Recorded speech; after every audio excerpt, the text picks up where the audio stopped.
What's up guys? Chuchu Moto here.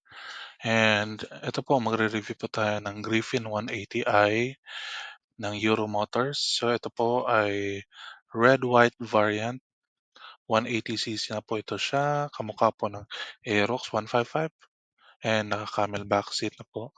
Yan po. May baso na po yung shock niya sa likod. And yung gulong niya po sa likod is I think that's 120 by 70 by 14 and naka-combi braking system po yan. And sa harap naman po is 110 by 70 by 14 combi braking system, which means 70% vice versa. So nakakilis na din po yan. So ito po yung seat niya, seat compartment niya ng Griffin 180. Malaki naman po yung storage niya. And then next is yung gas tank. May 6.5 liters fuel capacity po siya. Ayan po. Naka-LED na po siya. So yan po yung itsura niya. Overall looks niya. And this one is ito po. Ito na po yung ilaw niya. Yung signal lights is naka-LED na po yan. LED harap at likod. So yan.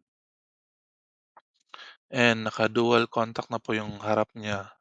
So which means may kulay puti na po yung harap ng signal light. Yan po yung kilay niya. And yung headlight.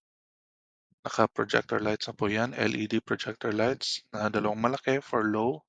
And kapag dinagdag yung pagsahay naman po, may 6 na maliliit. 3 sa left, 3 sa right. So bali 8 projector lights po.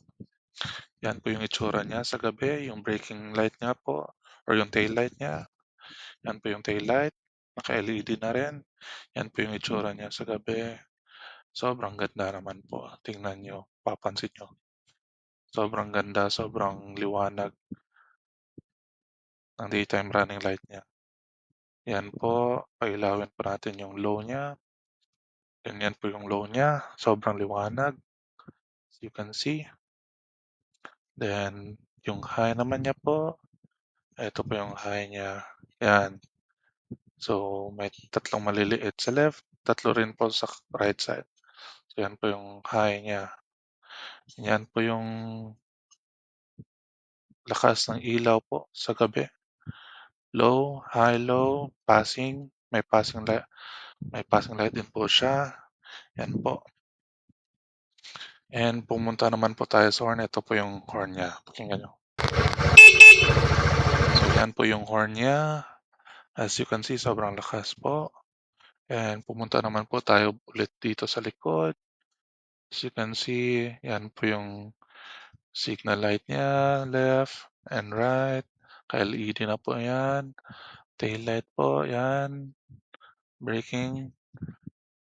Kita nyo man, braking. Tingnan nyo po, sobrang lakas niya po. So, yan po yung Griffin 180i.